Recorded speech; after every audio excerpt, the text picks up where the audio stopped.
बेटा आज 12.6 exercise 12.6 exercise के अंदर भी जो आपके पास स्टेटमेंट आएगी वो सेम स्टेटमेंट होगी, सॉल्व द ट्रायंगल। तो आपके पास क्या कहेगा,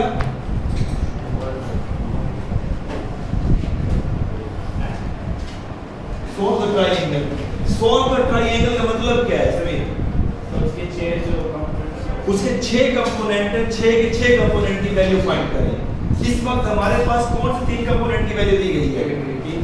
3 कंपोनेंट। 3 कंपोनेंट ये कौन से हैं? साइड्स है। अब हमें इसके तीनों एंगल फाइंड करने हैं। क्या फाइंड करने हैं? तीनों angle.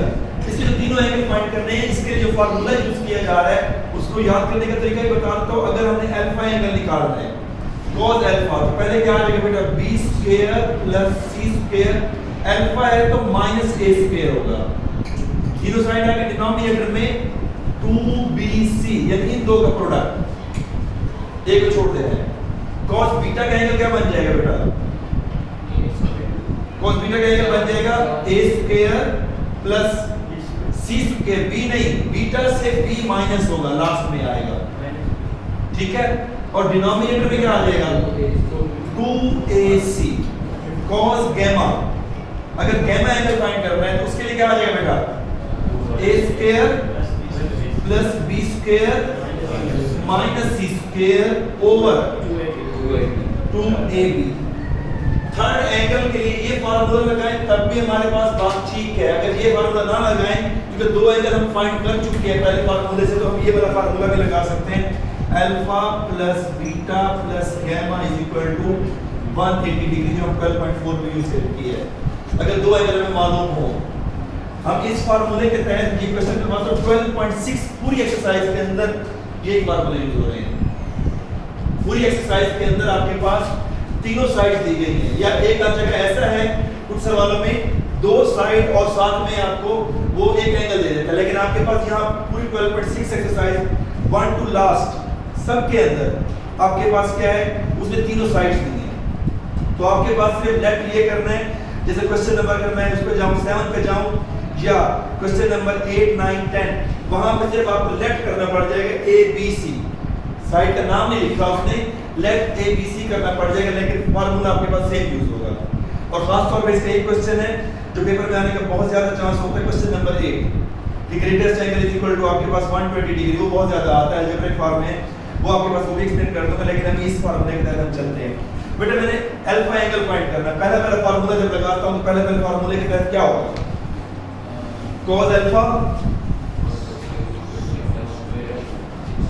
is equal to b square plus c square 6 square minus 7 square over 2 into 7 into 6। Correct? आपने कैलकुलेटर के साथ इसको सॉल्व करना है, इसका आंसर निकालना है। यहाँ अल्फा आ जाएगा इस तरफ, ये उधर जाएगा तो ये cos इनवर्स। जब आप इसे कैलकुलेटर में सॉल्व करते हैं तो आपके पास आई थिंक 9 और 14 आ जाएगा। मैं यहाँ से डायरेक्ट भी क्योंकि ये कैंसिल हो जाते हैं, ये भी एक 6 कैंसिल हो जाएगा, तो हमारे पास क्या बच जाएगा? 6 over 14, बल्कि ये आपके पास मजीद ये भी कट जाएगा, तो यहाँ से आपके पास क्या आ जाता है? 3 over 7 आ रहा है, ऐसे है ना? वरना कैलकुलेटर में भी आप चेक कर सकते हैं। जब इसको आप सॉल्व करेंगे तो alpha is equal to 49 point something आता है, 49.99, आप इसे 50 डिग्री कह सकते हैं, ठीक है। Alpha is equal to cos inverse, क्योंकि ये यहाँ पे मुझे यहीं से देख के बोला 7 स्क्वायर से क्या हो जाएगा? कैंसिल, क्योंकि यहाँ 6 का स्क्वायर है तो एक 6 कैंसिल हो जाएगा, बाकी आपके पास बच गया ये 6, तो 2 3 आपके पास 6, तो उसको हम निकाल लेते हैं। इसी तरह से बीटा के लिए क्या करेंगे? cos beta is equal to फार्मूले के तहत क्या है? a स्क्वायर, तो क्या आएगा आगे? 6 square minus 7 square over 7 into 6।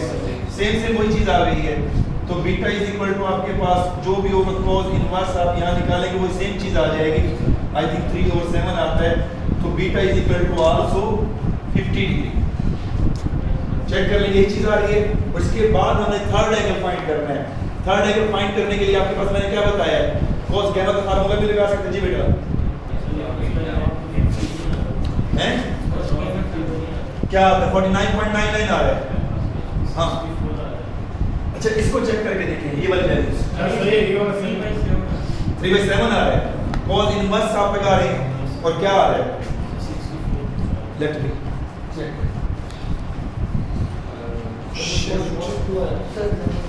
cos inverse 3 divided by 7 64 से कह रहे, लेकिन नहीं कर लेते, 7 का स्क्वायर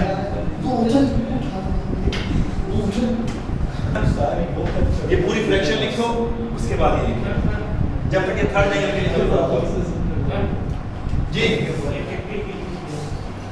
बेटा ये cos इनवर्स निकालेंगे ना, cos इनवर्स, लेकिन पहले आप ये चेक कर लें यहाँ पे क्या आता है, ये चेक करें यहाँ क्या आता है फ्रैक्शन में। फिर उसके बाद alpha plus beta plus gamma is equal to 180 degree. Ehtisham मुझे बता दो, मैं भी साथ हंसूं सर, ऐसे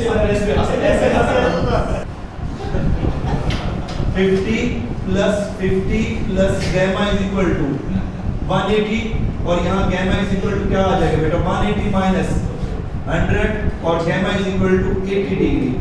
चेक करके देखिए फ्रैक्शन पे आपके पास ये चीज आ रही है, सेम आ रहा है, पर एंगल क्या आ रहा है 64 आ रहा है।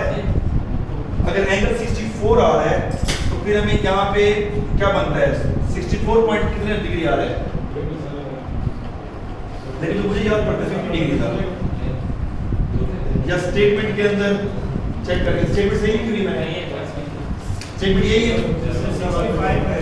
65 कर लेंगे 65 डिग्री और ये सर C9 है सर, C9 है, स्टेटमेंट में थोड़ी सी मिस्टेक की गई है, लेकिन बात सुने, कोई खराब नहीं हुआ। आपके पास जैसे मैंने आपको बताया कि जो बुक है, बुक के अंदर भी आपके पास वो स्टेटमेंट चेंज कर सकता है, क्योंकि जो मैंने लिखी है वो 6 के तहत लिखी है, 6 के तहत जो आंसर आता है ना वो यही आता है। अगर आप 9 लिखेंगे सी की वैल्यू तो उसके तहत ये 50-50 आता है, गलत आप भी नहीं है और मैं भी नहीं हूँ। तो यहाँ पे क्या हो जाएगा बेटा, 130 plus gamma is equal to 180 और गामा इज इक्वल टू आपके पास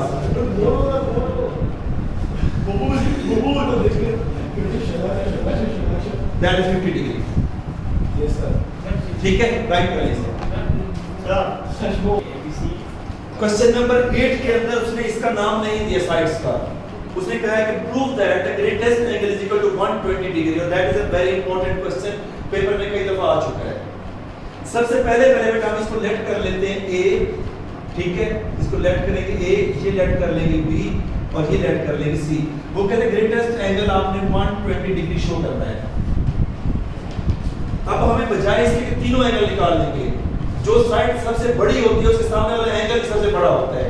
इस वक्त अगर मैं x की वैल्यू 1 पुट करता हूं तो यहां मुझे आंसर मिल जाएगा 0, यहां पुट करूंगा मुझे आंसर मिल जाएगा 3, 2 1 2 प्लस 1 3 टोटल, यहां 1 पुट करूंगा 1 प्लस 1 प्लस 1 3 मिलता है, या अगर 2 पुट करूंगा तो फिर यहां आंसर ज्यादा बनता है, क्योंकि सबसे बड़ी टर्म मुझे ये नजर आ रही है।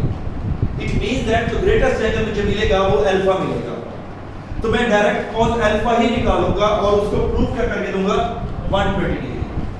cos अल्फा का फार्मूला क्या है बेटा, एक सेकंड मैं पूछूं, अच्छा बता सकते हो बेटा, अभी लिखना cos अल्फा का फार्मूला सर b स्क्वायर हां plus c square minus a square good by 2 b square plus c square minus a square over 2bc। Good, अब हमने क्या करना है, ये वैल्यूज आपके यहाँ पुट करनी है, तो आपके पास b की जगह क्या आ जाएगा बेटा 2x plus 1 whole square, c की जगह x square minus 1 whole square, minus a की जगह क्या आ जाएगा x square plus x plus 1 whole square over 2bc। b आपके पास क्या है बेटा 2x प्लस 1 और c की वैल्यू है x स्क्वायर माइनस 1। यहाँ पे 3 फार्मूले अप्लाई होंगे जी सर। एक्सपेंशन के अंदर। यहाँ a plus B whole square का फार्मूला अप्लाई होगा, यहाँ a minus B whole square का फार्मूला अप्लाई होगा, और यहाँ a plus B plus C whole square का फार्मूला अप्लाई होगा। मैं पहले तीनों फार्मूले लिख देता हूँ, फिर तीनों फार्मूले एक्सपेंशन। पहले नंबर पे जो फार्मूला यूज होगा वो होगा a plus B whole square. दूसरे नंबर पे जो फार्मूला यूज होगा वो होगा a minus B whole square, और तीसरे नंबर पे फार्मूला यूज होगा वो है a plus B plus C whole square.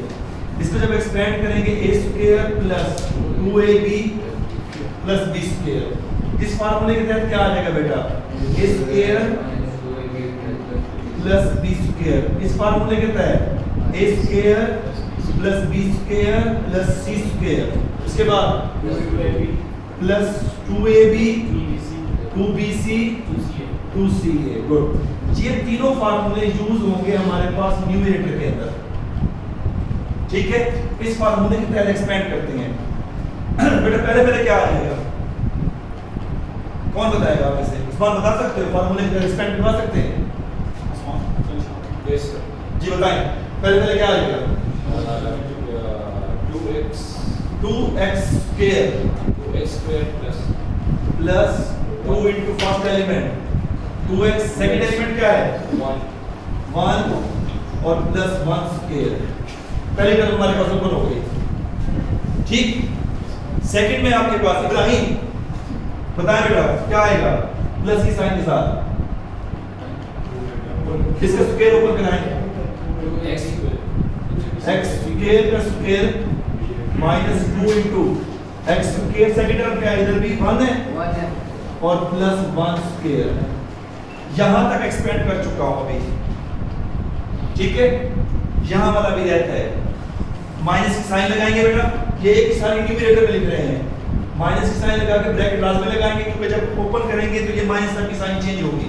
Yes sir. इधर मैंने इसलिए माइनस नहीं लगाई, बाहर प्लस था, प्लस के साथ साइन में कोई फर्क नहीं पड़ता, लेकिन इधर क्या है माइनस, तो आपने एक बड़ी ब्रैकेट डालनी है।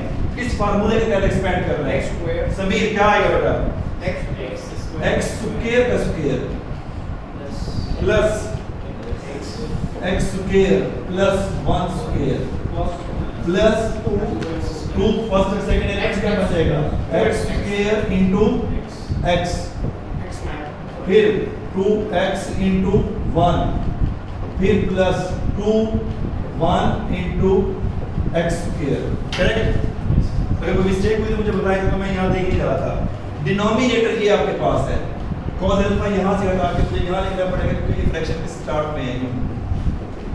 इस हवाले से बता रहा हूँ, पेपर के लिए इंपॉर्टेंट है, पेपर में कई दफा आ चुका है। इसका की पॉइंट आपको बताऊंगा, इसमें कैसे आप ध्यान रखेंगे।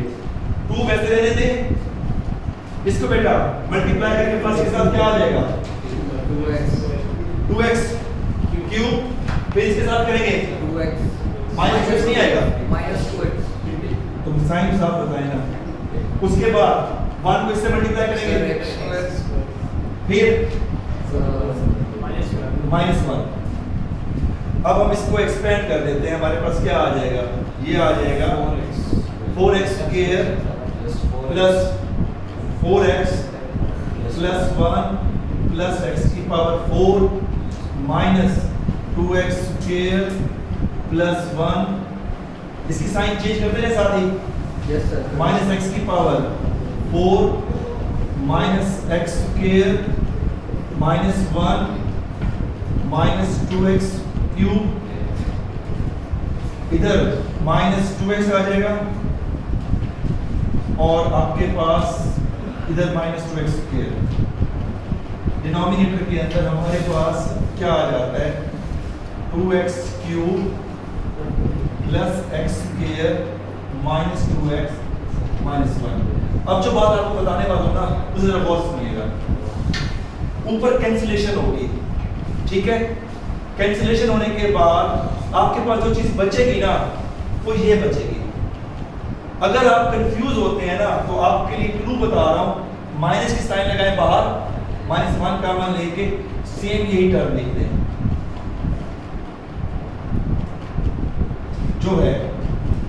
इसका प्रूफ भी आपके पास बताऊंगा, आपके पास ये आ जाएगा 2x cube plus x square minus 2x minus 1। आपके पास कैंसिल होने के बाद ये चीज बचती है। अब मैंने डायरेक्ट लिखी है क्योंकि आपके पास हो सकता है स्क्वायर ओपन करते हुए कोई गलती हो जाए कुछ, तो आप इसको देख के यहाँ मैंने लगा के लिख लें, ठीक है। अब आपके पास कैंसिल करते हुए ये तो हो गया कैंसिल, तो क्या बच जाएगा -1/2 और alpha is equal to cos inverse -1/2 that is equal to 120 degree. अब कट करने के बाद चेक करके देखते हैं यही चीज बचती है, x की पावर 4 x की पावर 4 के साथ क्या होता है, फिर उसके बाद +1 -1 से ये है -2x स्क्वायर और ये भी -2x स्क्वायर -4x स्क्वायर इसके साथ कट कर दें, ये +4 था ना। अब हमारे पास आ गया सर -2x क्यूब, देखो माइनस की साइन बाहर कम वाले तो 2x क्यूब बचता है ना, इसी के साथ 4x है, लेकिन हमारे पास क्या आ रहा है 2x, तो 4x के बाद कुछ 2x कट होता होगा, सर वो नीचे -2x, ये देखिए 4x में से 2x गया, Yes, sir. 2x बचेगा कि नहीं बचेगा, ये माइनस साइन कॉमन लिए। मैंने बताया ना कि आप बजाय इसको यहाँ कैंसिल करने के ना, आप यहाँ कैंसिल मत कीजिएगा, डायरेक्ट ये जो डिनोमिनेटर लिखा हुआ है ना सेम टू सेम ऊपर लिख दीजिएगा, माइनस साइन लगा दीजिएगा, ताकि अगर आपके पास कहीं कोई मिस्टेक हो रही है तो वो ऑटोमेटिकली छुप जाएगी, क्योंकि यहाँ पे आपके पास सेम सेम कैंसिल हो जाएगा, -1/2 करेंगे तो आपके पास 120 डिग्री आंसर आता है, ठीक है, कंप्लीट।